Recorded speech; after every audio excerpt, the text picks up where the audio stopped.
आदरणीय महानुभावहरू मन्तव्यको क्रम अगाडि जोड्दै म अध्यक्ष एमिरेट्स नेपाल उद्योग परिसङ्घका श्री विनोद कुमार चौधरीज्यूलाई आमन्त्रण गर्न चाहन्छु। सम्माननीय प्रधानमन्त्री श्री शेरबहादुर देउवाज्यू, मञ्चमा आसीन पूर्व प्रधानमन्त्री एवं नेकपा एमालेका अध्यक्ष श्री केपी ओलीज्यू, माननीय श्री पुष्पकमल दाहाल, पूर्व प्रधानमन्त्री एवं अध्यक्ष माओवादी पार्टी, एफएनसीसीआई का अध्यक्ष भवानी राणाज्यू, सभापति, ये सभा का सभापति एवं सीएनआई का अध्यक्ष मेरा मित्र हरि शर्मा जी, पूर्व अध्यक्ष नरेन्द्र बस्नेत ज्यू, दर्शक दीर्घामा आसीन थुप्रै विशिष्ट महानुभावहरू र पत्रकार मित्रहरू, हामी आज 14 वर्षका भयौं। यो 14 वर्षको यात्रा निश्चय पनि सजिलो थिएन। हामीले यो संस्था सुरु गर्दाखेरि धेरै प्रकारका आरोह अवरोधहरूको सामना गर्नु पर्यो, तर हामी आफ्नो बाटो, आफ्नो दिशामा अडेर बस्यौं। मलाई लाग्छ कि आज त्यसैको फलस्वरूप यो अत्यन्त महत्त्वपूर्ण घडीमा समृद्धिका लागि लगानी र विकास जस्तो उद्देश्य बोकेर सृजना गरिएको यो मञ्चमा राष्ट्रका तीनै प्रमुख प्रधानमन्त्रीज्यू लगायत राष्ट्रका तीनै प्रमुख पार्टी, जसको काँधमा अबको नयाँ नेपाल निर्माण गर्ने जिम्मेदारी जनताले सुम्पेका छन्। भर्खरै सम्पन्न भएको स्थानीय निकाय निर्वाचनको रिजल्टले समेत त्यो कुरालाई औपचारिक रूपमा स्थापित गरेको छ। तिनको एकै मञ्चमा उपस्थिति र कुनै बेलामा कता कता फरक दिशामा हिँडेका पो हुन् कि भन्ने जस्तो लाग्ने एफएनसीसीआई र सीएनआई को नेतृत्वको पनि एउटै मञ्चको उपस्थिति, मलाई लाग्छ कि यो अत्यन्तै सुखद र महत्त्वपूर्ण घडी र सन्देश पनि हो। म सम्झना गर्छु, मेरो पहिलो आग्रह, हामी वर्षैभरि विभिन्न राजनीतिक महत्त्वका कुराहरू पढ्ने गर्छौँ। प्रधानमन्त्रीज्यू, आदरणीय पूर्व प्रधानमन्त्रीज्यूहरू पेपरका माध्यमबाट नहरबडाइकन, मेरो आग्रह छ आज तपाईहरु नहरबडाउनु होला। हाम्रो कुरा सुन्ने क्रममा वर्षमा एकचोटि हामीले मौका पाउँछौँ हाम्रा निजी क्षेत्रका हाम्रा चाहना, हाम्रा आकांक्षा, हाम्रा सपनाहरूका बारेमा यहाँहरुसँग कुरा राख्नका लागि। म अध्यक्ष हुँदाखेरि त मैले कयौं पटक अनुरोध गरेँ कि महिनामा कमसेकम एक दिन निकाल्नुहोस्, 1 घण्टा निजी क्षेत्रको लागि। ब्रेकफास्ट खुवाउनु सक्नुहुन्छ भने, होइन भने लन्च खुवाउनुहोस्, त्यो झनै राम्रो। निजी क्षेत्रका नेताहरूलाई बोलाएर सुन्नुहोस् के भइरहेछ देशमा। मन्त्रीका कुरा र कर्मचारीका कुरा त तपाईहरु दैनिक सुन्नुहुन्छ। मलाई लाग्छ that will be a time very well invested and it will help our mission। म आज यो मञ्चमा उभिएर कुरा गर्दा म 2048 साललाई सम्झिरहेको छु। 2046 साल पछिको त्यो ऐतिहासिक परिवर्तनपछि 2038 साल ताका एउटा अभूतपूर्व प्रकारको चाहिँ गतिमा राष्ट्र अगाडि बढेको जस्तो अनुभूति भएको थियो। अहिले जस्तै 7.3% को ग्रोथ, 81 एक्सपोर्ट डबल भएको थियो, रेभिन्यू डबल भएको थियो। त्यही बेलामा भारतसँगका पुराना गतिरोधहरू हटेपछि जुन नयाँ एउटा ट्रिटी गरियो, त्यसको फलस्वरूप नेपालमा डाबर, लिभर जस्ता कारखानाहरू स्थापना हुने एउटा लहरै चलेको थियो। यदि त्यो प्रोसेसमा निजी क्षेत्र र सरकारको बहुत गहिरो हातेमालो थियो। संयोगवश एफएनसीसीआई को अध्यक्षको भूमिका मैले त्यो बेलामा निभाउने मौका पाएको थिएँ। कसरी सरकार अगाडि बढिरहेको थियो, कसरी सारा विश्वले त्यो बेलाको सरकारलाई र निजी क्षेत्रलाई सघाउन खोजिरहेको थियो, त्यसको म प्रत्यक्ष दर्शी मात्र नभइकन त्यसको म एउटा पात्र थिएँ। तर 1-1.5 वर्ष बित्दै राजनीतिले आफ्नो बाटो बिरायो।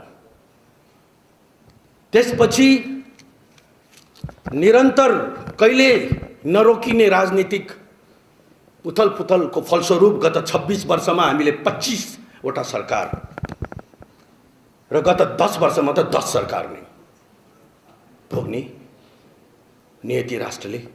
तर त्यसका बावजुद पनि नेपाली जनताको एउटा इन्हेरेन्ट भित्रको चाहिँ विकासप्रतिको चाहना, नेपाललाई माया गर्ने विभिन्न निकायहरू राष्ट्रहरूको नेपालप्रतिको समर्थन र राजनीतिक पार्टीका पनि सबलाई आफ्नो आफ्नो अंशको सही भाग दिनुपर्दछ।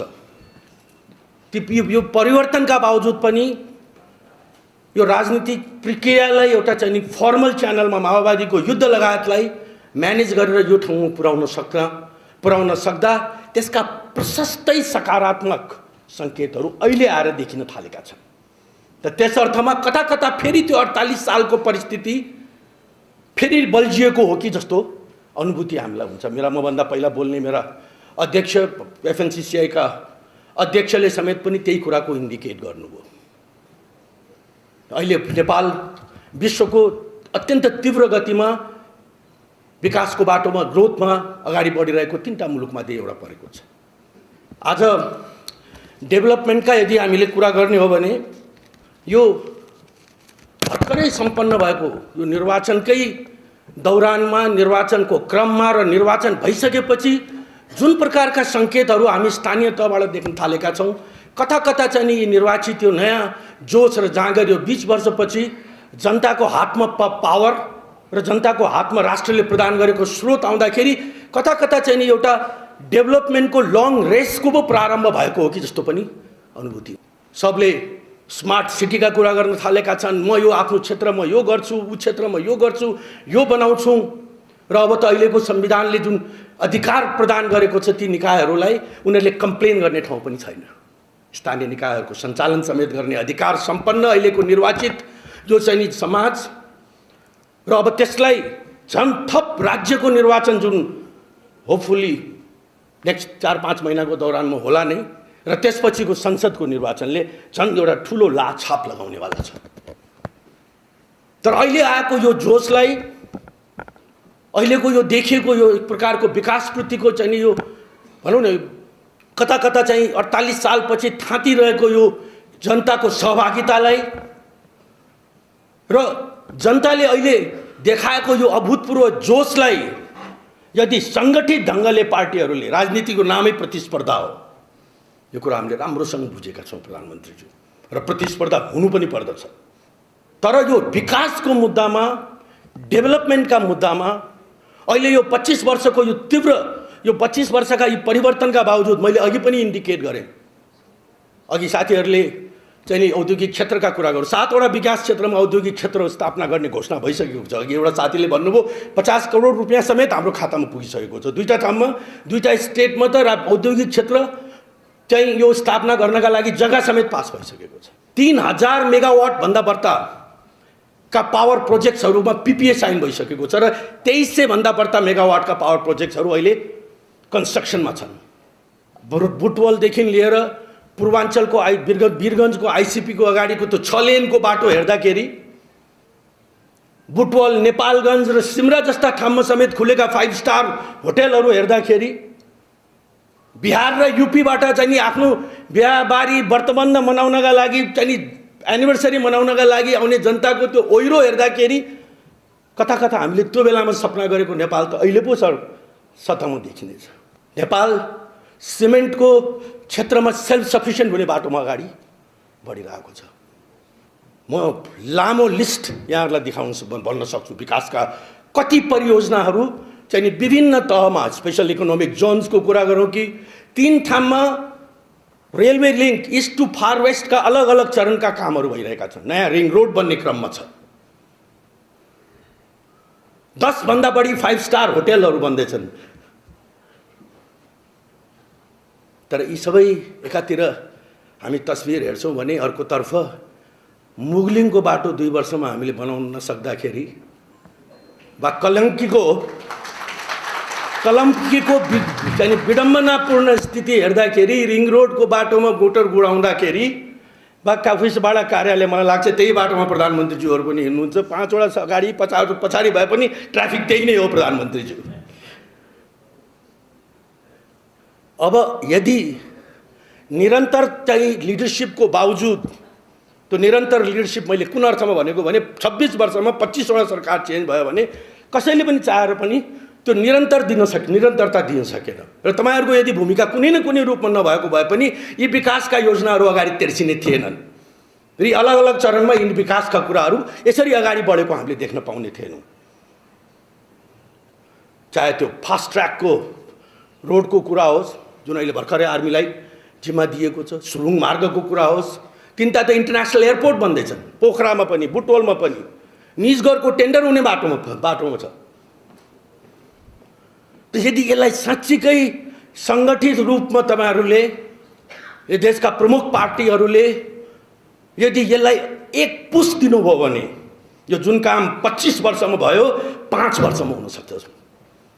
मेरो आग्रह प्रधानमन्त्रीज्यू, म धेरै लामो कुरा नगरिकन, किन हामी सबैजना व्याकुल छौँ यहाँहरूका कुरा सुन्नका लागि, यहाँहरूको यो प्रतिबद्धता सुन्नका लागि। र यो 25 वर्षमा चाहिँ नि जुन किसिमको स्थिति भयो त्यो हामी आउन दिन्नौँ भन्ने कुराको एउटा चाहिँ नि सार्वजनिक उद्घोषका लागि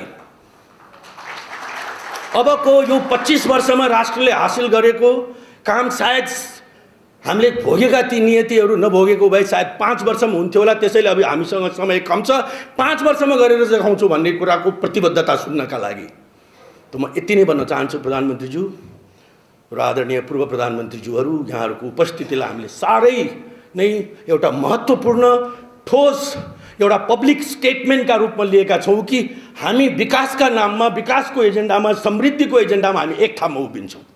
हाम्रा पर्याप्त विरोधहरूका बावजुद, कम्पिटिसन र प्रतिस्पर्धाका बावजुद म आग्रह गर्न चाहन्छु प्रधानमन्त्रीज्यू कि यस्तो बाटो निकाल्नुहोस्। चुनाव भने चाहिँ नि तलमाथि भइराख्ने चिज हो, कहिले को माथि कहिले को तल, तर यो प्रक्रिया अवरुद्ध नहोस्, यो प्रक्रिया यसरी नै अगाडि बढोस्। निजी क्षेत्रका संस्थाहरू, आज प्रधानमन्त्रीज्यूले मलाई एउटा कुरा सोध्नुभयो अघि ती बस्दै कि उनले के कालो कानुनको कुरा गरेको भनेर, म अलिकति त्यो प्रश्नाइदिउँ है।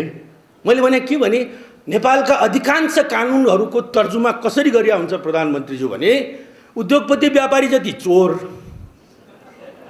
र त्यो कानुन बनाउने र त्यो कानुनलाई प्रयोग गरेर उठाउनेहरू जति इमानदार भन्ने मानसिकताबाट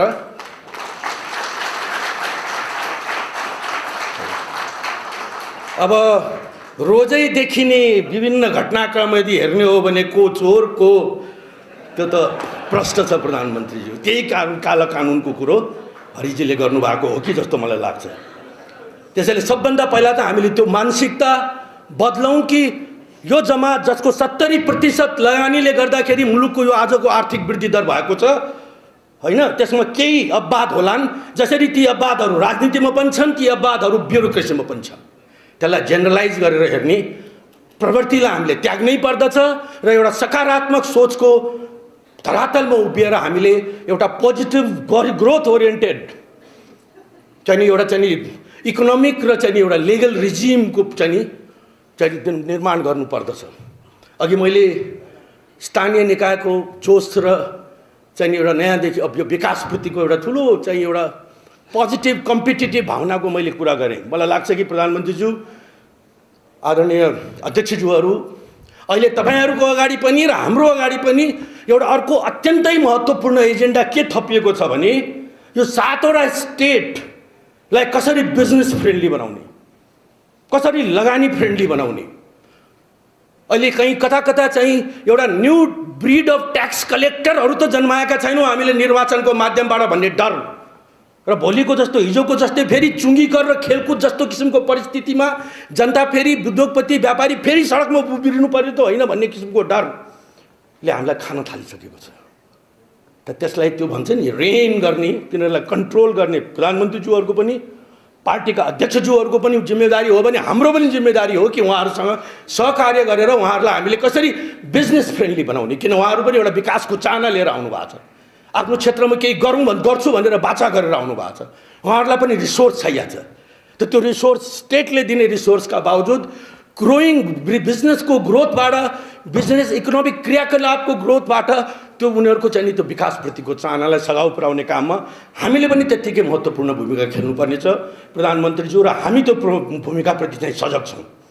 म यति नै भनिकन पुनः एकचोटि धन्यवाद दिँदै अध्यक्षज्यू यहाँको सम्पन्न यो कार्य चाहिँ यो वर्षका लागि समेत बधाई दिँदै बिदा हुन चाहन्छु। नमस्कार।